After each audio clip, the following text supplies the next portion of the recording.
في الملخصات اللي فاتت بارك كسب في تحدي مع الشباب واختار هان تبقى معاه في موعد، وسانج عرف جو ان تشاي راحت لهان وبعدها هان وقعت نفسها في البسين قصد. بعدها هان عرفت جو انها عملت كده قصد وطلبت منها يبقى في قبلة بينها وبين بارك وقالت لها اسألي بارك. راحت له وقال لها يعني مش هتزعلي لو عملت كده؟ طيب ما نجرب، والكاميرات صورتهم. بعدها هان سألت جو هو في مشاعر بينك وبين بارك؟ جو قالت لها احنا اصدقاء مفيش حاجة، وهان وافقت يتذاع المشهد على انها هي، وعرفوا بارك وهان بتعترف باعجابها لبارك وقالت له اعطيني فرصة لاخر البرنامج. وجو قالت له انت بالنسبة لي صديق بس. بارك وهان تصدروا تصويت الجمهور في البرنامج بعد مشهد حمام السباحة ومشهد اعتراف هان لبارك اللي اتصور وهم مش واخدين بالهم، وقبلة جو كمان، والناس بتسأل بارك قبل مين، وبارك بيبقى مشهور والجمهور بيطلب منه يحب هان، وحد كتب على النت بارك بطل مملكة الحب قاتل. ويبدأ الملخص الجديد، وسانج عرف جو ان في منشور بيتكلم ان بارك اتطرد من مستشفى بسبب سوء ممارسة طبية، والمنشور منتشر ومساعدة تشاي بتعرف وبتبلغها. جو قالت لها دي إشاعة. تشاي قالت لها في حد مات في وقت جراحة ولا لأ؟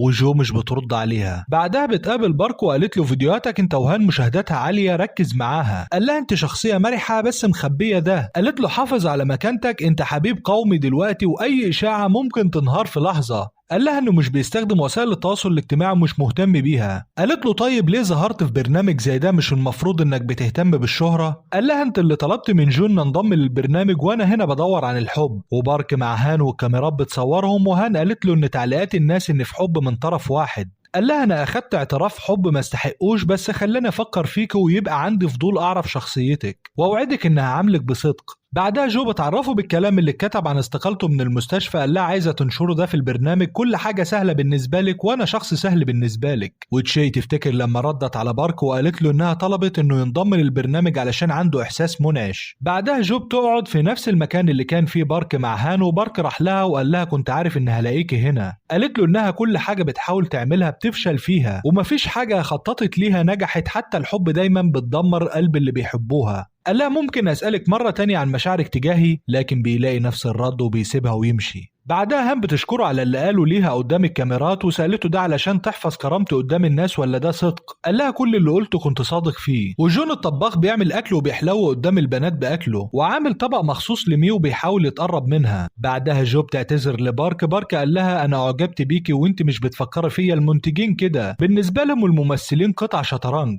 مش محتاج منك اعتذار. بعدها بيتنشر مقالة عن بارك، وتشاي راحت له وقالت له عندك تفسير لده؟ قال لها لا. قالت له خلاص هنفسر احنا. قال لها انا قتلت انسان، انا المسؤول عن ده. والشاب ده قرأ المقال وبيتصل على العيادة اللي كان شغال فيها بارك، وعرف انه ما جاش النهارده. والشاب بيروح للشركة وقال لجو ان بارك ما عملش اي حاجة غلط والكلام ده كذب، وان مفيش خطأ طبي ولا حاجة، هو عمل لي عملية وانقذ حياتي. في نفس الوقت كان في شخص في الطوارئ مات، والشخص ده يبقى ابوه.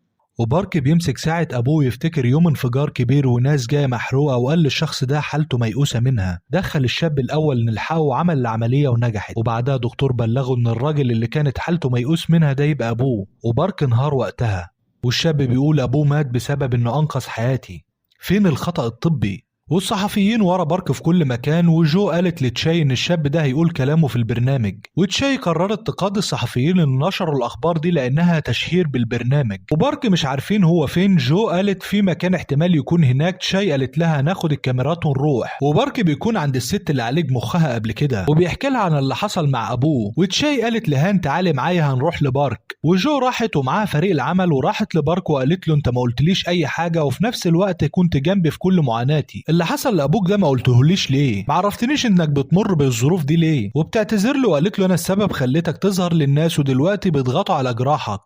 هان جات له وبيستغرب ولقى فريق التصوير موجود، وهان قالت له انها قلقانه عليه. قال لها انت قلقانه وجايبه كل الكاميرات دي؟ وبيهزر معاها. قالت له في شخص معانا لازم تقابله، وبيقابل الشاب اللي عمل له العمليه وقتها. والشاب بيقول له انا اسف، انا كنت سبب في موت ابوك وحاولت اقابلك بس انت كنت سبت المستشفى. وبارك بيحضنه وقال له انت عانيت كتير، والشاب بيعيط. بعدها تشاي بتسأل جونت معجبة ببارك. قالت لها لو حتى معجبة بيه ليه أقول لك؟ قالت لها أصل أنا مهتمية بيه وبدأت أتشد ليه، وأنا بقول لك كده علشان شايفة نظراتك كلها حنية. بعدها بارك بيقول لجو في كاميرات في العربية كمان ولا إيه؟ وبيرجع البرنامج والشباب بيحييه. وهان بتجيب لبارك شاي في نفس الوقت اللي كانت جو جاياله وتمشي. والرئيس فرحان بنسب المشاهدة اللي زادت، وتشاي بتقابل بارك وقالت له اللي نشر الكلام عنك كان معاك في المستشفى شكله غيران منك، نقضيه ولا ايه؟ قال لها ملهاش لازمة خلينا نسامحه. قالت له قابله ويعتذر لك قدام الناس. قال لها من وقت ما ظهرت في التلفزيون وفي ناس كتير بتحبني ونفسي اقابلهم واشكرهم على الحب ده، مش هقابل حد بيكرهني علشان يعتذر. هسيب لك الموضوع انت نهي بمعرفتك. وتشاي بتقول لنفسها هو انا مشدودة ليه كده، رغم انه مش نوعي المفضل. والفقرة الجديدة في البرنامج الشباب هيخشوا بيته وبيبقى فيه حاجات مرعبة، وجون بيعيط من الرعب، والبنت التخينة بتقوله ما تنشف يالا ويغمى عليه. وبارك بيبقى مع هان وبتبقى مرعوبة وهو هادي، والجو بيمطر والفريق بيجمع المعدات، وجو بتخش تاخد الكاميرات وتطلع ما تلاقيش حد، والأرض غرقانة مية، وبارك كان مستنيها ويشتلها ويعديها من المية.